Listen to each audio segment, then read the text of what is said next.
The Informed Consumers Act goes into effect June 27th of this year, so just a few days, which requires online marketplaces such as Etsy to provide sellers information such as their name and address. Let's talk about that and more in this episode of Seller News. Let's go. Hey everyone, what is happening? Hopefully your day is going good. I'm your host, LL, for this edition of Seller News, which is a part of the Handmade and Beyond podcast, where I talk about everything Etsy and the online space to help you guys start, build, and grow your businesses and just know what is going on, what's relevant and pertinent to you, so that you can not have to worry about it as much. I say that, right, as I'm talking about marketplaces having to give out your personal information, such as your address, according to this new Informed Consumers Act. So I'm going to get into that. First, I want to talk about another topic which is pertinent to Etsy sellers, and that is the Design Award finalists. So that is out. So they do the Etsy Design Awards each and every year, where they pick they pick a finalist, or a bunch of finalists, and then they have a grand prize winner. They win, I think, $20,000 for the grand prize winner. But then there's a bunch of winners for the different categories. And one of the categories this year is going to be the People's Pick Award winner. So they are picking a winner based on what you guys choose. So you can go in and vote on that in your Etsy seller dashboard. That you'll see a little blurb that says the 2023 Etsy Design Awards finalists. You click on the link and it has all the finalists in there. So I would recommend going and checking out these finalists, because it has links literally to their listings. And to pick who you want to win the People's Choice Award, you just have to heart the listing. So it's all broken down by category. They have accessories, they have home decor, they have kitchen and dining, they have women's clothing. I know they have a dog section in here, which I was looking at, because I, of course, love dogs. So I was just really interested to see what these shops were about, what products they were about, what they were selling, kind of the layout, different things like that. You can always learn from what other sellers are doing, and these are the creme de la creme, so to speak, of sellers. They may not be the average seller by any means, but still it helps to kind of see what's out there and give you ideas for your own shop and how to do things, how to improve. And just kind of see what is out there. So go on there and vote for one of these shops. I'm going to pick one. There's a lot on there, so it's kind of hard to figure out who the heck I'm going to vote for. I was checking this out earlier and kind of seeing everyone on there, but I think they are going to be announced.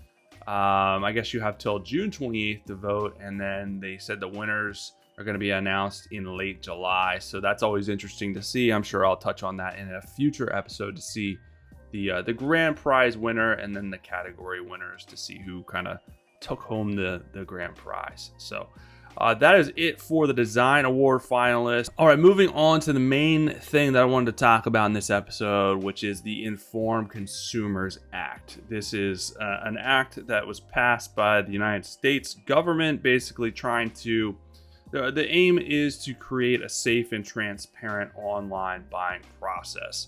So basically part of the act was it requires marketplaces such as Etsy, eBay. According to what I found, there's over 50 marketplaces that got the notice to comply with this.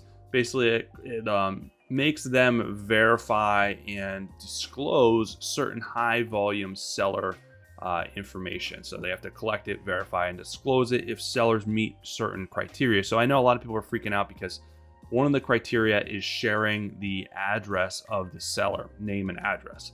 So if you're a residential seller, you sell out of your house, this is clearly concerning, right? You don't want the crazies seeing your address showing up at your house and coming out of the woodwork. And yeah, I get it. There is a fear associated with that. You want your privacy, even though if you are selling out of your house, the people that get your stuff will see your address unless you're shipping from a PO box, which is a way that I would recommend navigating this. And in the future, you should probably have a PO box, just because you shouldn't use your residential address, especially if you're worried about this type of privacy.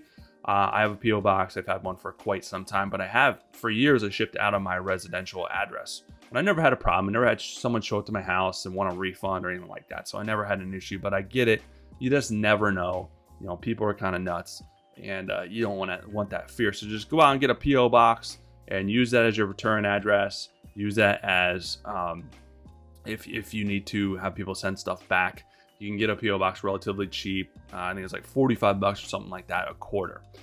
So that's what I would recommend to eliminate your fear. But let's dive into the Informed Consumers Act and see the exact stipulations of having to provide your address. So basically what the Informed Consumers Act says is this applies to a high volume seller, which is 200 items sold or more, or a total of $5,000 in sales. So you can sell over 200 items, or you can sell one item over $5,000. You still apply for this, and that's in a consecutive 12-month period over the last 24 months. So basically, if you meet this criteria, the marketplace has to collect and verify some information and contact information. They may have already done this in order to sell on the platform, so they may not have to reach out to you again. So you may never know that this actually happened.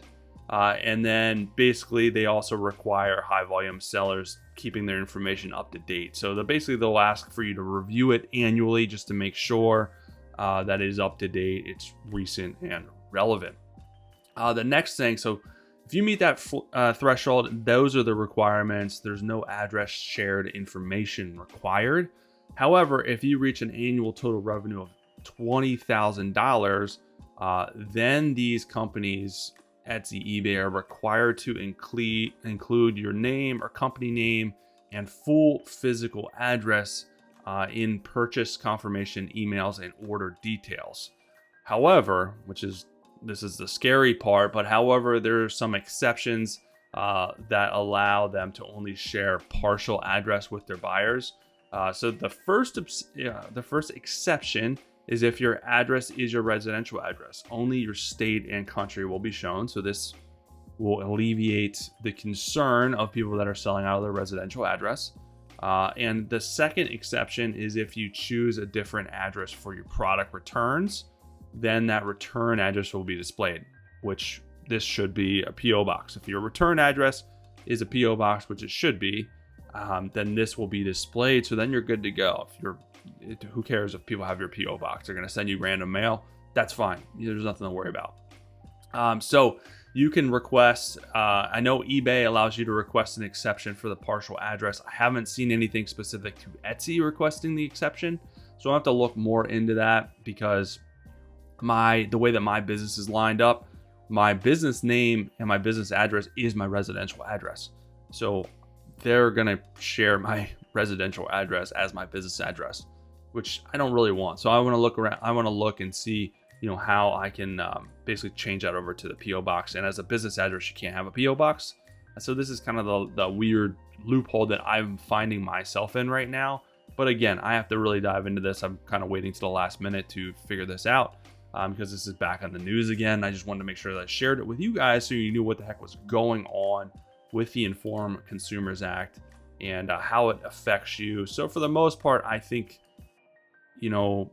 it's a good thing, right? It's a good thing that they're trying to be transparent. They're trying to force the bad actors out of these marketplaces. So there's just one way to do that.